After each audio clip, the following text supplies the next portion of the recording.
بسم اللہ الرحمن الرحیم۔ السلام علیکم ناظرین، اللہ پر یقین رکھنے والوں کو میرے چینل پر خوش آمدید۔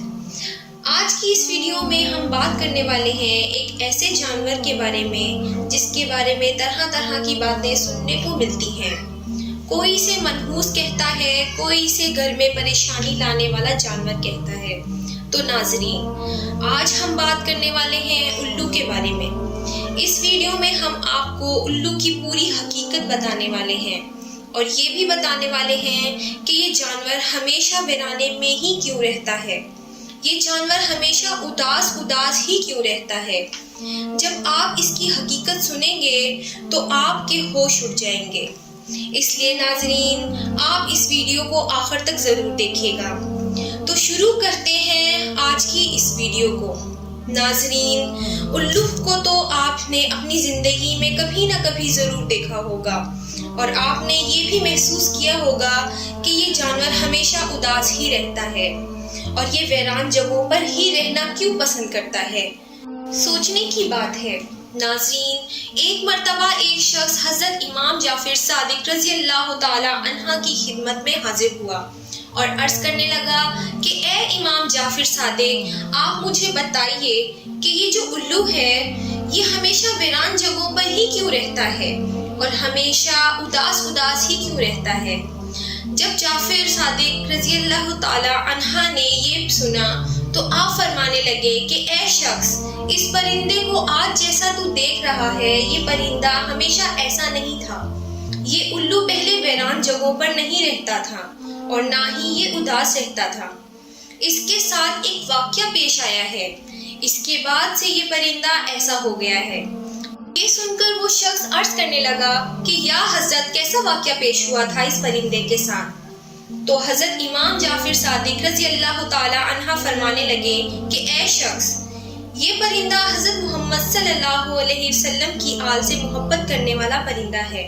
یہ پہلے ویران جگہوں پر نہیں رہتا تھا، مگر جب سے کربلا کا واقعہ پیش آیا ہے اس کے بعد سے یہ پرندہ ویران جگہوں پر رہنے لگا ہے۔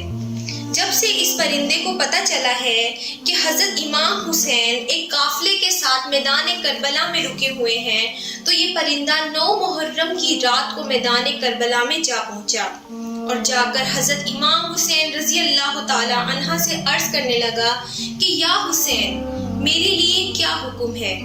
تو اس پر حضرت حسین رضی اللہ تعالی عنہ نے فرمایا کہ اے پرندے، تم یہاں سے چلے جاؤ، کیونکہ کل یہاں حضور پاک صلی اللہ علیہ وسلم کی آل کے ساتھ جو کچھ ہونے والا ہے وہ تم نہیں دیکھ سکتے، تم اس کو برداشت نہیں کر پاؤ گے۔ یہ سن کر الو بہت پریشان ہوا اور عرض کرنے لگا کہ یا حسین رضی اللہ تعالی عنہ، میں نہیں جاؤں گا۔ جب وہ پرندہ ضد کرنے لگا تو امام حسین نے اس کو یہاں رہنے کی اجازت دے دی۔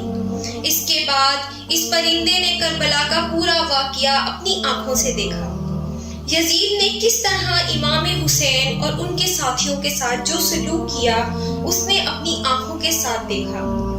حضرت حسین کے سر کو کٹا ہوا اس الو نے اپنی آنکھوں سے دیکھا۔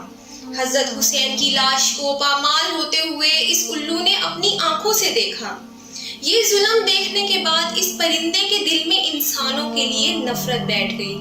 تب سے یہ پرندہ انسانوں سے دور ایسی جگہوں پر رہنے لگا ہے جہاں پر انسانوں کی پرچھائی بھی اس پر نہ پڑ سکے۔ جب حضرت امام حسین کو شہید کیا گیا تو الو نے قسم کھائی کہ اب کبھی وہ آبادی میں نہیں رہے گا بلکہ یہاں ویرانوں میں رہے گا۔ اب الو رات بھر غمگین رہتا ہے یہاں تک کہ صبح ہو جاتی ہے۔ اسی طرح ناظرین، یہ الو پرندہ حضرت محمد صلی اللہ علیہ وسلم کی آل سے محبت کرنے والا ہے، مگر آج بھی بہت سے لوگ الو کو منحوس سمجھتے ہیں۔ اگر یہ گھر کے آس پاس آ کر بول دیتا ہے تو لوگ یہ سوچتے ہیں کہ ہمارے اوپر کوئی آفت یا مصیبت آنے والی ہے۔ کئی بار تو لوگ اس کے بولنے سے اپنا گھر بار چھوڑ دیتے ہیں۔ ناظرین، یہ بات بھی سوچئے کہ الو کو منحوس کہنا بالکل جہلانہ سوچ ہے۔ یہ ایک پرندہ ہے جو کبھی کبھار ہی بول پاتا ہے اور اس سے کچھ بھی نہیں ہوتا۔ تو ناظرین، آپ ان باتوں سے ہمیشہ دور رہیں، ان باتوں سے ہمیشہ بچ کر رہیں۔ ناظرین، یہ تھی ہماری آج کی ویڈیو، اسی کے ساتھ ہمیں اجازت دیجیے۔ امید ہے آپ کو ہماری یہ ویڈیو اچھی لگی ہوگی۔ اگر اچھی لگی ہو تو لائک کر کے ہمارے چینل کو سبسکرائب کر دیں اور بیل آئیکن کو بھی کلک کر دیں تاکہ ہماری آگے آنے والی ویڈیو کا آپ کو پتہ چلتا رہے۔ شکریہ۔